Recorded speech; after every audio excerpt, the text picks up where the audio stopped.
Hai guys, perkenalkan saya Cindy Apriliani. Saya Adinda Kesya Humaira. Saya Dalpa Ditya Permana. Saya Yudhistira. Di sini kami akan mereview novel dari Terelie. Jika kamu penyuka novel dari Terelie, pasti tidak akan asing dengan novel yang berjudul Berdebah di Ujung Tanduk. Novel ini bergenre action yang ditulis oleh Terelie. Novel ini berbahasa Indonesia yang diterbitkan oleh Sabak Grip pada tanggal 29 Oktober 2021. Jumlah halaman pada novel ini berjumlah 414 halaman. Berkisah sebuah negara yang berada di ujung tanduk. Seorang pencuri perampok berkeliaran menjadi penegak hukum. Mereka tidak merasa malu-malu lagi. Berada di depan, di belakang, bagai musang berbulu domba.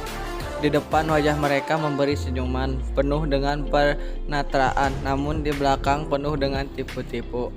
Thomas berada dalam tengah pertarungan sengit dengan Bujang, di mana lantaran tak adanya petarung yang lain yang dapat mengalahkannya.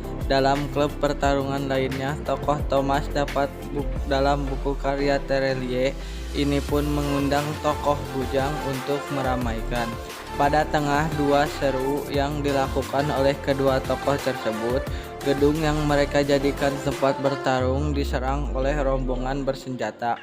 Yang awalnya tokoh Bujang ini merasa bahwa dirinya yang akan menjadi sasaran oleh para pembunuh bayaran yang dikirimkan oleh keluarga dan pengusaha shadow ekonomi lainnya. Usut punya usut, tokoh Thomas ini melakukan kesalahan besar sehingga sebuah konsultan finansial yang memuaskan transaksinya pada aktivitas jual beli latihan penunggang milik kerajaan Butan ini yang memiliki sebuah deposit plutonium yang terbesar di dunia. Transaksi yang membuat kelompok teratai emas ini menjadi penguasa jalur sutra murka lantaran wilayah kekuasaannya diganggu. Thomas dan Bujang mengkonsolidasi semua kekuatan mereka yang punya, baik dari Jakarta ke Kathmandu, lalu dari ke Butan dibantu oleh Ayoka, Yuki, Kiko, Salonga Junior dan White, di mana mereka membantu bertempur melawan kelompok teratai emas. Unsur intrinsik. Tema, penegakan hukum. Alur, novel ini memiliki alur cerita maju. Penokohan, Thomas pandai, bertanggung jawab, keras kepala, berani. Bujang, pandai, tangguh, peduli dan kuat. Salonga, penembak pistol unggul. Junior, sosok yang membantu di waktu tepat. Ayoka, pemimpin rombongan Thomas. Yuki dan Kiko, pasangan ninja yang lucu. Wit, setia kawan. Amanat, selalu teliti dalam mengambil sesuatu keputusan jika tidak mau berakibat fatal. Kelebihan. Walaupun tema yang dibawakan dalam novel ini cukup berat, yaitu tentang ekonomi dan politik, namun Terelie berhasil meramukan dengan bahasa yang sederhana sehingga mudah dipahami.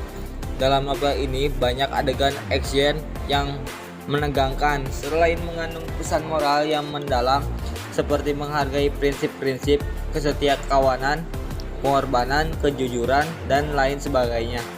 Jalan cerita ini juga semakin berwarna dengan diselipkannya humor-humor oleh kehadiran tokoh Yuki dan Koko yang selalu bercanda dan memikirkan hal-hal yang remeh-temeh bahkan dalam situasi darurat sekalipun. Kekurangan, buku karya Terelie ini sedikit terasa monoton. Penokohan dari novel Berdebah di Ujung Tanduk ini agak membingungkan tokoh utama, dan cerita ini seperti ada pada Bujang dan juga Thomas karena kedua tokoh ini memiliki porsi yang sama dan tidak begitu menonjol dalam cerita buku Berdebah di Ujung Tanduk ini. Berdebah di ujung tanduk ini adalah buku lanjutan dari Pulang Pergi, Negeri Para Berdebah, dan Negeri di Ujung Tanduk. Novel ini sangat direkomendasikan bagi yang menyukai genre action, karena novelnya sederhana sehingga mudah dipahami. Dalam novel ini banyak adegan yang menegangkan, seperti tembak-tembakan, kejar-kejaran yang menggunakan mobil, motor, dan helikopter, dan pertarungan jarak dekat menggunakan tangan kosong maupun senjata. Bukan hanya itu, novel ini juga banyak mengandung pesan moral bagi para pembacanya.